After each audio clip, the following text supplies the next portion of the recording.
En við byrjum á stóru máli sem mikið hefur verið rætt undanfarið og það mun líklega ekki draga úr alveg á næstunni, en það er fyrirhuguð þjóðaratkvæðagreiðsla aðildarviðræður við ESB. Og hingað eru komnir fulltrúar tveggja samtaka sem láta Evrópumálin sig sérstaklega varða, annars vegar það Helgi Hrafn Gunnarsson frá Evrópuhreyfingunni og Frosti Sigurjónsson frá Heimssýn. Velkomnir báðir. Takk.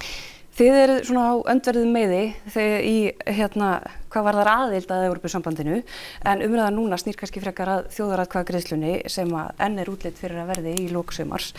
Hvernig metið þið stöðuna núna? Haldið þið að þjóðin vilji hefja á ný aðildarviðræður við Evrópusambandi? Hvað heldur þú, Frosti? Ég held að það sé svona minni líkur meiri á því núna.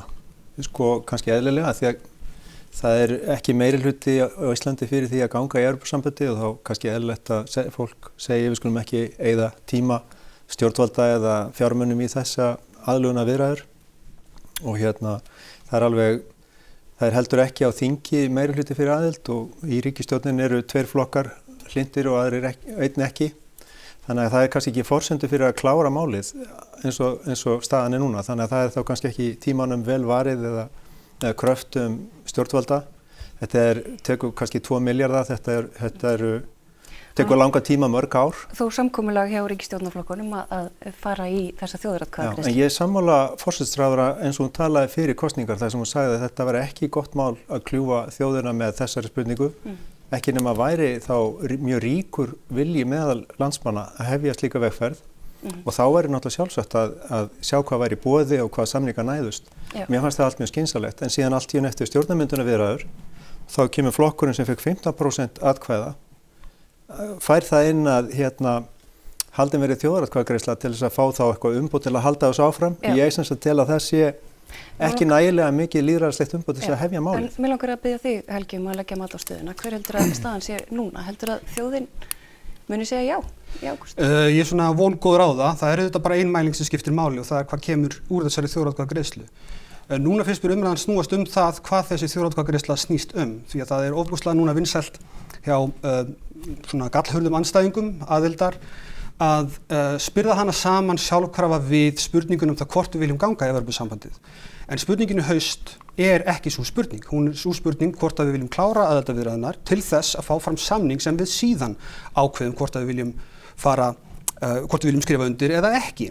Og mér finnst beinlínis áhugavert hversu mikilvægt andstæðingum finnst það að láta eins og þetta sé sama spurningin, þegar svo er ekki. En sýnir það ekki vilja til þess að ganga í Evrópusambandið ef það verður já í haust? Spurningin snýst það hvort að við viljum klára þessar umræður og að sækja lýðræðislegt umboð fyrir því sem var ekki gert seinast og ég held að það hafi verið mistökin seinast. Þessi umræða er náttúrulega ekkert ný, hún er áratuga gömul. En seinast þegar var farið í þessa vegferð þá klikkaði, að mínu mati þá sem nú, að fá fyrir því skýrt lýðræðislegt umboð sem þýddi það að það var mjög auðvelt að skemma ferlið eftir næstu kosningar þegar nýr meirihluti tók við Alþingi sem var ekki hlynntur málinu.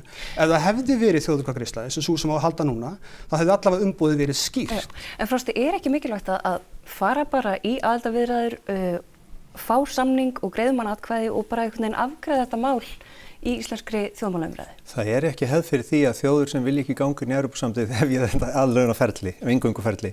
Og það er kannski ástæði fyrir því að aðildarviðræður í sjálfu sér senda ákveðin skilaboð. Þau segja að við erum á þessari vegferð og til dæmis þegar við fórum síðast í þessar aðildarviðræður árið 2009 þá stöðvuðust fríverslunarsamninga við Kína.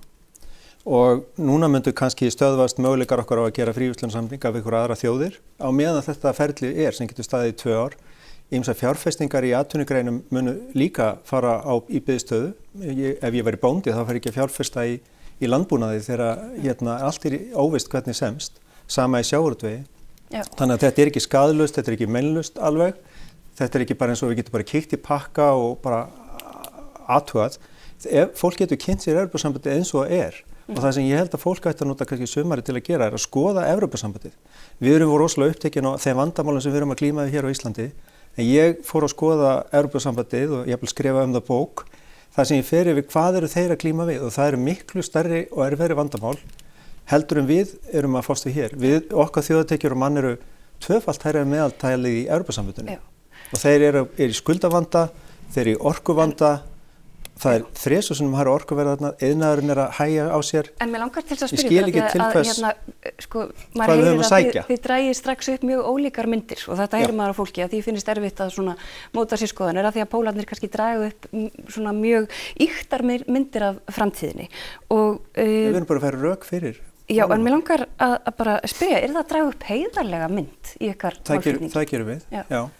Hvað með ykkur? Eru þið að mála upp, mætti segja að þið séð að mála upp einhvers konar draumsýn meðan hinn hliðin notar óttan? Sko, umræðan, það er ýmislegt að ræða í sambandi við aðild að Evrópusambandinu og það er vissulega rétt að það er alls konar í Evrópusambandinu. Sumstaðar er lágt atvinnuleysi, sumstaðar er hátt atvinnuleysi, sumstaðar er þetta vandamál og sumstaðar er annað vandamál. Þetta er 450 milljón manna hagkerfi sem er með regluverk sem nær frá fjalltindum Finnlands, norður Finnlands til eyðimerkarinnar á Spáni. Þannig að það er ansi mikið sem gerist í Evrópusambandinu og það ætti því ekkert að koma óvart að það séu alls konar vandamál, jú vissulega. En hins vegar er það ekki núna spurningin hvort að við ætlum að ganga í Evrópusambandið, heldur hvort að við ætlum að klára þessar aðildarviðræður og fá fram samning til þess að við getum þá svarað spurningum eins og það hvort þetta sé á endanum í okkar helsta hag. Það er alveg til sviðsmyndir þar sem að ég væri ekki hlynntur aðild að Evrópusambandinu ef við fengjum einhvern samning sem að mér þætti bara algjörlega galinn, þá myndi ég segja nei við spurningunum að ganga í Evrópusambandið. En til þess að taka þá ákvörðun þarf ég að vita hvað er í samningnum sem kemur og við munum ekki vita það, ekki ég, ekki Frosti, ekki neitt, fyrir við erum búin með þessa samning. Sérðu engan samning sem að gæti verið hagfelldur fyrir Ísland? Sko það væri svona eins og, ég bara er náttúrulega heiðarlegur með það, ég held að hagsmunum Íslands sé bara betur borgið að hafa áfram stjórn á sínum málum að sem mestu mögulega, eins miklu leyti og mögulegt er.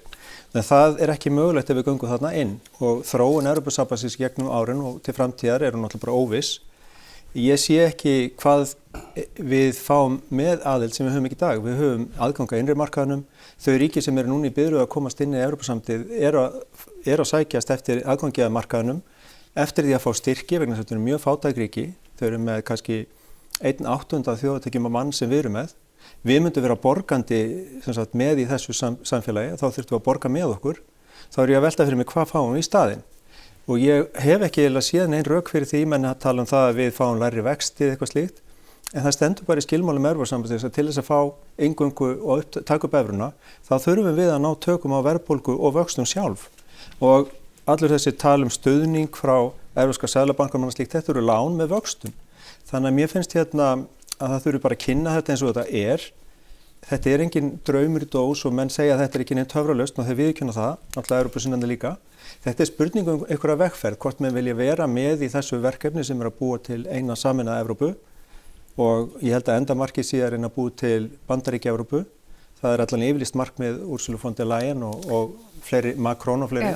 Þannig að Íslendingar verða bara að velta því fyrir sig, vilja það vera fylki í Bandaríkjum Evrópu. En Helgi, erum við ekki bara ágætlega stödd eins og og er ekki bara nóg að vera í EES? Við höfum náttúrulega árið fínt. En við getum haft það betra með því að ganga í Evrópusambandið og ekki síst með upptöku evru. Ertu ekki þarna að mála upp einhverja draumsýn? Nei, ég er þessara skoðunar einlæglega, ég kann ekki svara þessu. En sko með það að taka upp evru, skilyrðin sem við þurfum að uppfylla til þess að gera það. Það er ekki rétt að við gerum það einn. Maastricht skilyrðin. Já, það er ekki rétt að við gerum það einn. Það er algengt að það sé sagt að við þurfum að gera þetta allt sjálf hvort sem er og gætum þá alveg gert þetta sjálf hvort sem er. Það er ekki rétt. Það er aðstoð Seðlabankans við það að halda genginu stöðugu Lán. Og halda, hvernig sem það er gert, þá er það gert og það hefur tekist hjá þeim þjóðum sem að tekið upp evru, eins og Króatíu. Gjaldeyrismálin byrjuðu að lagast þar strax og þau byrjuðu ferli. Það var áður en þau tóku upp evru og það var vegna þess að þau nutu aðstoðar Seðlabanka Evrópu. Þetta er hvernig ferlið virkar. Og núna er verðbólga í Króatíu, veistu hvað verðbólgan er í Króatíu í dag? 5,2%. Já, og hefur séð grafið. Það er óvenju hátt með það sem hefur verið. En ég er að segja... Hefur séð íslensku verðbólguna? Bara, og hvað hún var í Króatíu? En ég er bara að segja, sko, Evrópusambandið er ekki bólusetning gegn verðbólgu. Þar fór verðbólgan yfir 10% bara núna nýlega fyrir nokkrum árum. Og núna er hún á hræðri uppleið vegna orkukostnaðar. Ég held að það sé bara mjög mikilvægt að við skoðum þetta allt saman sem raunhæft. Við erum í efsta sæti Sameinuðu þjóðanna yfir lífskjör. Við erum með tvöfalt hærri þjóðartekjur heldur en Evrópusambandið að meðaltali. Við erum í viðskiptum við tugi ríkja með fríverslunarsamningum sem allir falla niður ef við göngum inn í Evrópusambandið og verða ekki til aftur þó við göngum út. Og það sem ég hef áhyggjur af, ef okkur líkar ekki vistin, þá er mjög erfitt að ganga út, það er mjög dýrt.